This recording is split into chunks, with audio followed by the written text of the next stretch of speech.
Group of 16 is set. Um, it was an amazing group. I think the Argentina versus Cape Verde or Cabo Verde was epic.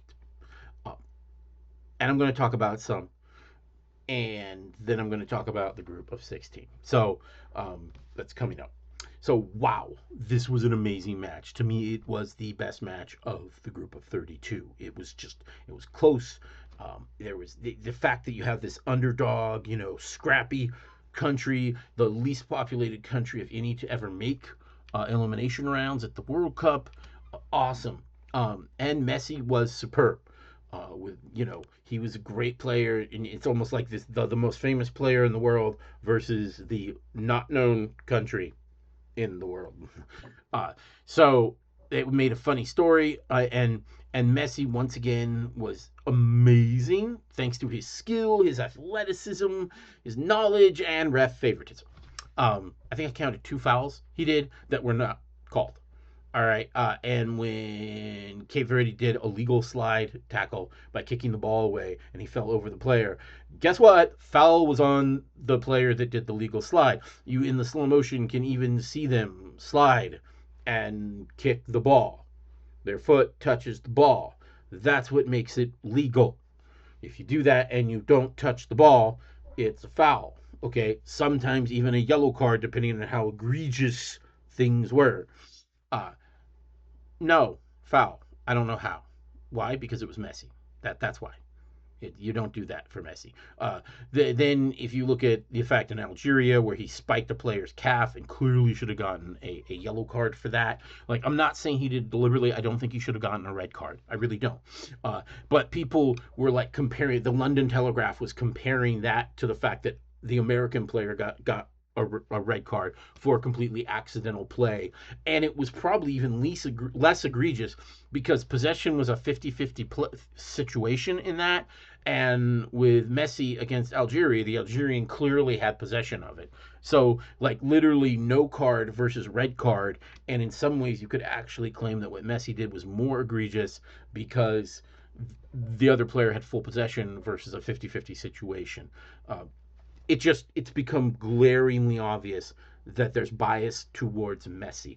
I think it's in the refs. It's definitely in the coverage. It was like every chance they got to put Messi's picture on the broadcast, they did. It was like, here's Messi, here's more Messi, Messi, Messi, Messi. It was so messy with Messi that my wife even commented about, I'm sick and tired of seeing this guy. Like, I'm starting to not like him because of the way he's being treated, even though he has personally done nothing to make me dislike him. All right. And they were even putting his picture on there while commentators were commenting on a play that he had nothing to do with. It's like, no, show us the play. Don't show him again. Okay. Um, whew. All right. I'm starting to think that, like, if Messi shivved another player on the pitch, that the other player would get a foul for getting blood on Messi's uniform. All right. That's like how bad it's getting. All right. Okay. All hyperbole aside. He really was an amazing player, and Argentina was amazing. But there are amazing players on the other side as well. Vozinha was amazing with 8 saves, including many against Messi. It brings his total to 18, which is currently third among all goalies who were in during the World Cup. It's second from goalies that made the group of 32. His player ranking, I know that can be different depending on the math you use, but one of the places I saw, not calculated by myself, but actually going to an actual website that does this and does statistics, actually put him as the second highest ranked goalie currently, just behind Paraguay's Gil, who is also one of the people with more saves than him, by the way. He currently plays for Chavez, and I wouldn't be surprised if he's getting calls from teams with more money than Chavez. Chavez is currently in the second division in Portugal. They're not at their glory level that they used to be. So there could be a club with more money deciding to pay for him. The other, to me, amazing player was the one who scored the second goal, Sidney Lopez Cabral. He's bending it like Beckham. He had 2 shots on goal, and they both, hooked across, and it was crazy looking at those shots. They were both beautiful. One of them, right in the upper corner, hit the side of the net. That was the one he scored. The second one, Argentina's goalie jumped for it and managed to shove it over the goal, but it was going to go in right under the crossbar. Okay, it was an amazing shot as well, and very close. If the goalie just had jumped a fraction of a second too late, or too early, then that would have been a third goal for them. And amazing, amazing watching him play. And he's a fullback. He's a fullback that can shoot like that. There's probably a reason he's played in the Premier League in Portugal for quite a few years. He got traded to a group in Turkey for like 10 million euros. So a handsome. They basically were paid to play there. They paid the club. He might be pulling more money after what he just pulled off. Another interesting thing, he was born in the Netherlands. All right, he's an ancestor from Cape Verde, and so Cape Verde counted him as a citizen because they have so few people that they pretty much count everyone as a citizen. Like if you can trace your ancestry back there, we'll count you as a citizen because we need all the citizens we can get. So he could have played for the Netherlands or Cape Verde. He decided to play for Cape Verde. If he had played for the Netherlands, maybe they'd still be in the tournament by now.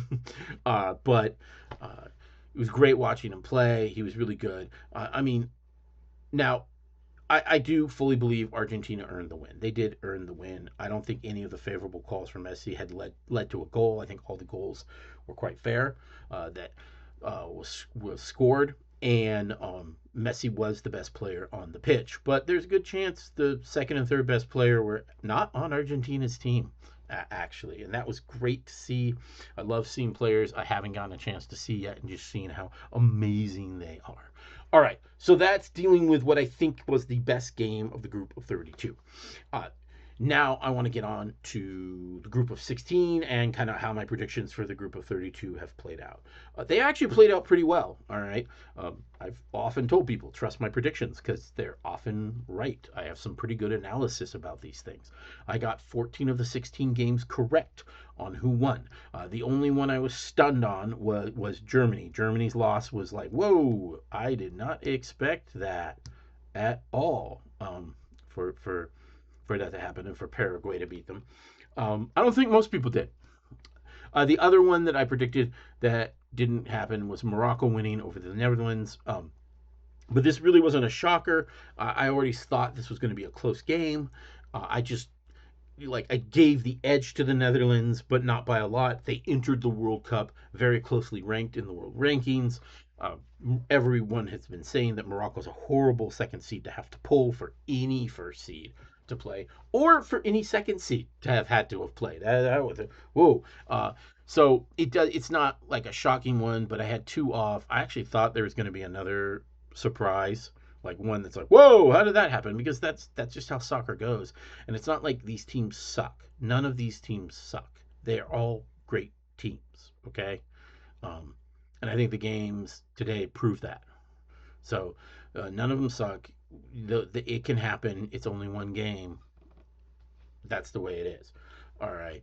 So that's what we're looking at. The thing is, it doesn't change much of my predictions. Okay. So let's go over my new predictions for the group of 16.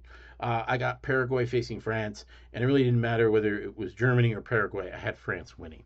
All this really does is it makes France's chances even better of winning. I actually didn't give them the best chance, and this had to do with their line that they had to go through because they had to beat the Netherlands. They had to beat Germany, and then we're supposed to beat the Netherlands, and then we're supposed to beat Spain, and it's like they have to take out like 3 top 15 teams. Like that's a crazy road. And like I said, while they might be the better team, anything can happen, and especially you need nothing to go wrong against teams that on a good day, if you're having a bad day, will beat you. That's a lot of teams. Well, now they don't have to face Germany. That gives them a lot better chance of winning in octos. And now they don't have to face the Netherlands. They have to face Morocco, and that gives them only about that much better chance of winning. But like, there's a really good chance France is going to be pretty dominant all the way till they face Spain in the semis, and that's if Spain gets there, because like I said, anything can happen. Canada is now facing Morocco instead of the Netherlands. I don't think it'll matter. I'm sorry, Canucks. I think Canada's going down in octos. Maybe having, like, home crowd advantages will help you.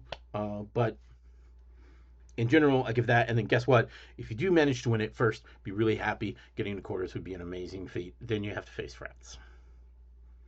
So if Canada by a miracle beats Morocco, I wouldn't call it a miracle, but gets lucky and beats Morocco, then they really do mean a miracle to beat France. We then have Portugal facing Spain. I do pick Spain as the one more likely to win. I think most people do, but that's once again not a very comfortable pull of a second seed. I mean, Portugal has been uninspiring, to say the least, in this World Cup, which is why they became the second seed. Spain was probably figuring they were going to face Colombia. Nope, you get Portugal. And that's a rough pull for Spain, making their path a little harder. But I still think they're the ones who will win it. And we got the United States in facing Belgium. Yes, I know the United States has been ranked lower than Belgium pretty much for the many years. The simple fact is the U.S. has home court advantage. The crowd's going to be behind them.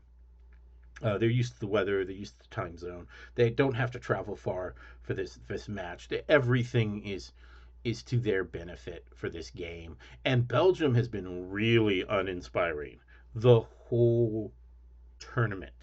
They feel like they kind of lumbered into being the first seed for their group. They muddled through their group of 32 game.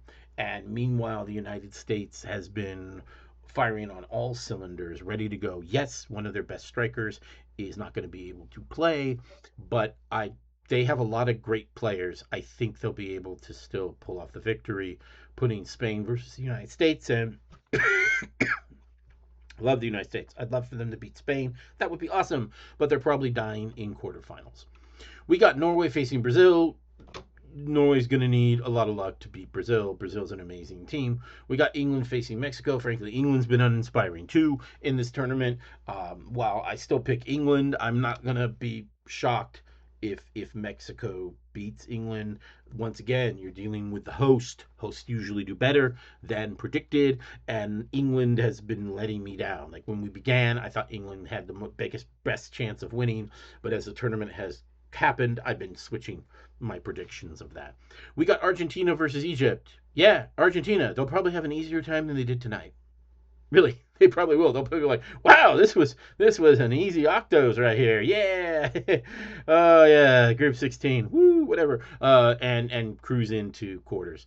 And then you got Switzerland versus Colombia. I think this is another really close game. I give it to Switzerland over Colombia, but wow, I think this could go either way. Either one, they're gonna face Argentina, and Argentina will probably win.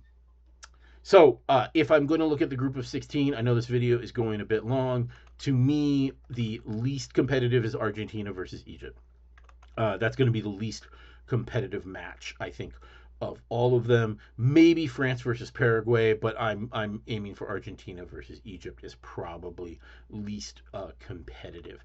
As for most competitive, that's a hard one. Probably Switzerland versus Colombia. I think that one's the hardest one to call. I think that's where the teams are the closest, followed closely by Portugal and Spain. Because if Portugal just finds their step finally, they've really been out of step at this tournament. But if they find it, if they play like they've played before the World Cup, yeah, they're an amazing team and can give Spain real fits.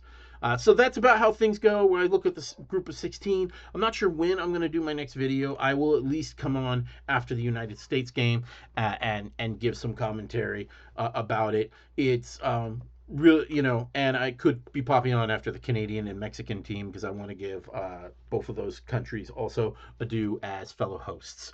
I'll see you again on the pitch.